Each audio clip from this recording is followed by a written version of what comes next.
परिचय। Rohan shopping mall घूमने आया है। स्कूल में आज उसे विभिन्न आकृतियों के विषय में बताया गया। वो इधर उधर देखता है और अपने आसपास विभिन्न आकृतियों की अनेक वस्तुओं को देखता है।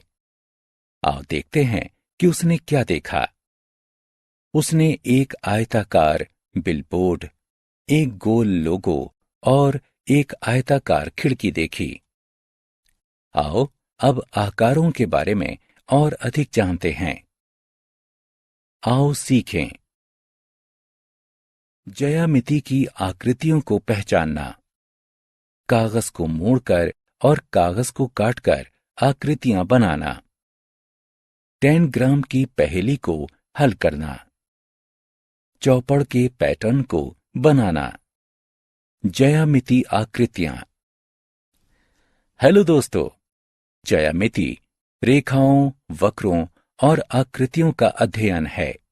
इसके अंतर्गत अनेक विभिन्न प्रकार की आकृतियां जैसे वृत्त, त्रिभुज, वर्ग, आयत, गोला और घन आदि आते हैं।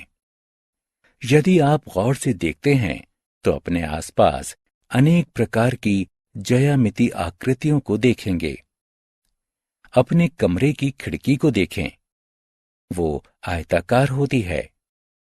टाइल्स पर बनी हुई डिजाइन त्रिभुजाकार है।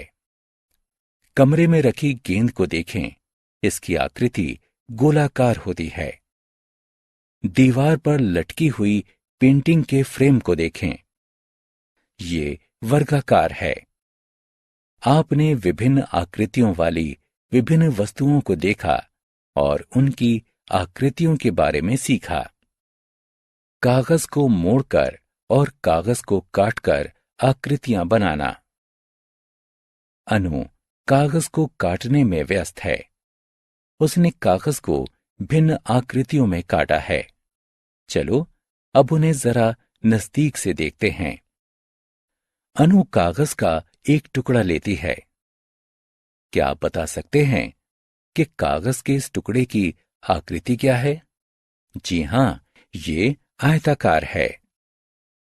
अनु इससे त्रिभुज यानी त्रिकोण बनाना चाहती है।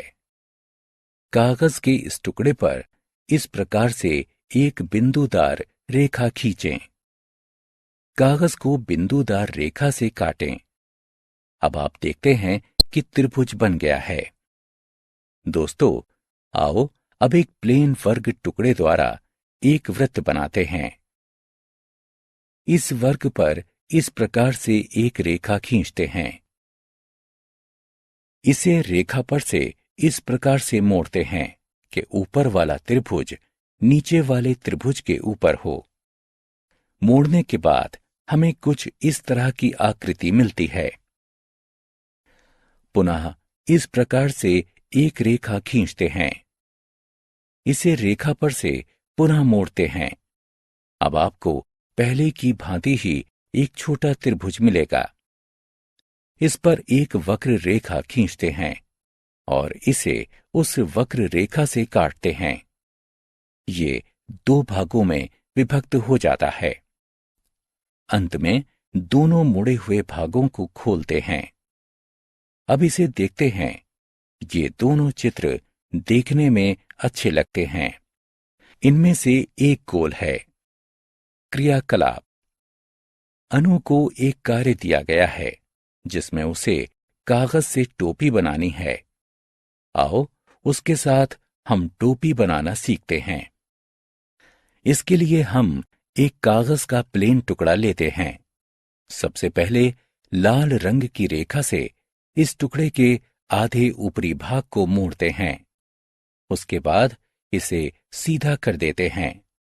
अब आप कागज के मध्य में एक रेखा को देखते हैं। सही है। इसके बाद जैसे कि दिखाया गया था वैसे ही हम लाल रंग की रेखा से ऊपरी दोनों तिकोनों को बोड़ते हैं। ये जांचिए कि जैसा आपको दिखाया गया है आपने वैसा ही किया है। अब नीचे की तरफ लाल रंग की रेखा से ऊपरी हिस्से को ऊपर की तरफ मोड़ते हैं। इसके बाद दोनों त्रिभुजों को बाईं तरफ मोड़ते हैं और दाईं तरफ वालों को छिपाने के लिए उन्हें पीछे की तरफ मोड़ देते हैं। ये इस प्रकार से दिखाई देना चाहिए। अंत में कागज को पलटते हैं और दूसरी नीचे की पट्टी को ऊपर की तरफ मोड़ देते हैं। अब आप देखते हैं कि टोपी तैयार हो गई है। ज्यामिति के तथ्य। ज्यामिति के तथ्यों को 3 भागों में बांटा गया है। ये भाग हैं 1 विमीय, 2 विमीय, 3 विमीय या त्रिविमीय। 1 विमीय ज्यामिति के तथ्य रेखा कहलाते हैं। रेखाओं की केवल लंबाई होती है। 2 विमीय ज्यामिति के तथ्य लंबाई और चौड़ाई के बारे में होते हैं।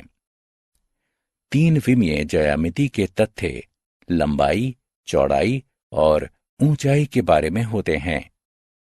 ज्यामिति शब्दावली। आओ अब ज्यामिति में प्रयोग होने वाले कुछ आधारीय नामों को जानते हैं। बिंदु, ये एक काल्पनिक चिन्ह है। रेखाएं, ये सभी सीधी दिशाओं में होती हैं।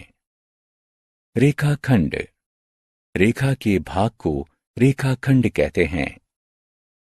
यहां पर ए बी एक रेखाखंड है। ये वक्र रेखाएं हैं। रेखाखंडों को नापना। चलो अब जानते हैं कि रेखाखंड को कैसे नापते हैं। रेखाखंड ए बी को नापने के लिए हम सेंटीमीटर स्केल का उपयोग करते हैं।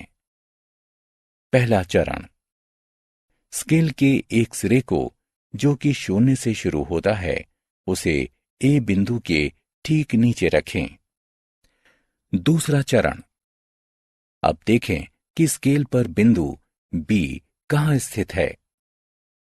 तीसरा चरण, बिंदु ए से बिंदु बी की तरफ जाने पर संख्याएं 0, 1, 2, 3, 4 और 5 होती हैं।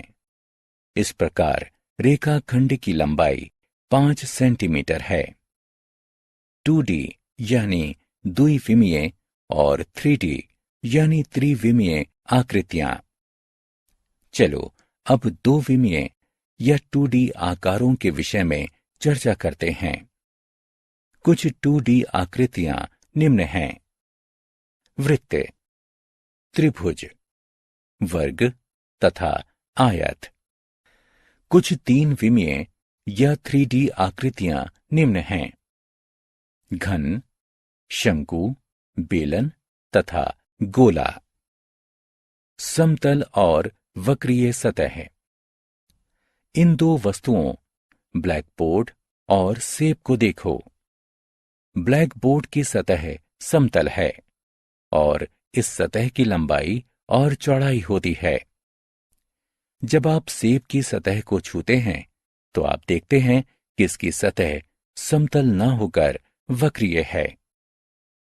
एक बहुभुज एक समतल आकृति है जो कि 3 और 3 से अधिक भुजाओं से बनी होती है। बहुभुज के विभिन्न प्रकार हैं: त्रिभुज, वर्ग, आयत, पंचभुज यानी पंचकोण। अब हम समतल आकृति की भुजाओं और कोणों के विषय में पढ़ेंगे। इस वर्ग को देखिए। तीर 1, 2, 3, 4 वर्ग की भुजाओं को प्रदर्शित करते हैं। एक वर्ग की 4 भुजाएं होती हैं। एक बिंदु जहां पर 2 भुजाएं मिलती हैं उसे कोना कहते हैं।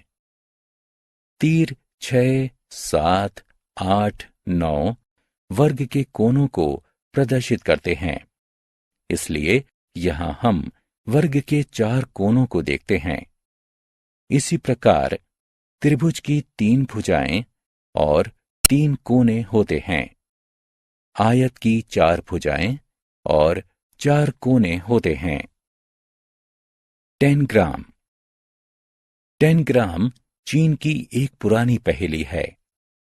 10 ग्राम के अलग अलग टुकड़ों से हम कई जानवरों, इंसानों और चीजों की आकृतियां बना सकते हैं। यह 5 टुकड़ों वाला 10 ग्राम है। आओ खेलें। 10 ग्राम के टुकड़ों का उपयोग करके नीचे दिए गए चित्रों को बनाने की कोशिश करें। चौपड़ यानी चौखाने। चौपड़ आकृतियों का एक ऐसा संग्रह होता है जो कि किसी समतल की सतह को ढकता है तथा कोई भी खाली जगह नहीं छोड़ता या आच्छादन यानी ओवरलैप नहीं करता है। इसे टाइलिंग भी कहा जा सकता है। आओ खेलें। सही विकल्प को उठाकर उसके संगत स्थान पर रखें। हमने क्या चर्चा की? ज्यामिति रेखाओं, वक्रों और आकृतियों का अध्ययन है। वृत्त, त्रिभुज, त्रिकोण, वर्ग, आयत, गोला और घन आदि विभिन्न आकृतियां हैं। एक बहुभुज एक समतल आकृति है जो कि 3 और 3 से अधिक भुजाओं से बनी होती है। त्रिभुज की 3 भुजाएं और 3 कोने होते हैं। वर्ग और आयत की 4 भुजाएं और 4 कोने होते हैं। 10 ग्राम चीन की एक पुरानी पहेली है। चौपड़ आकृतियों का एक ऐसा संग्रह है जो कि किसी समतल की सतह को ढकता है तथा कोई भी खाली जगह नहीं छोड़ता या आच्छादन नहीं करता है।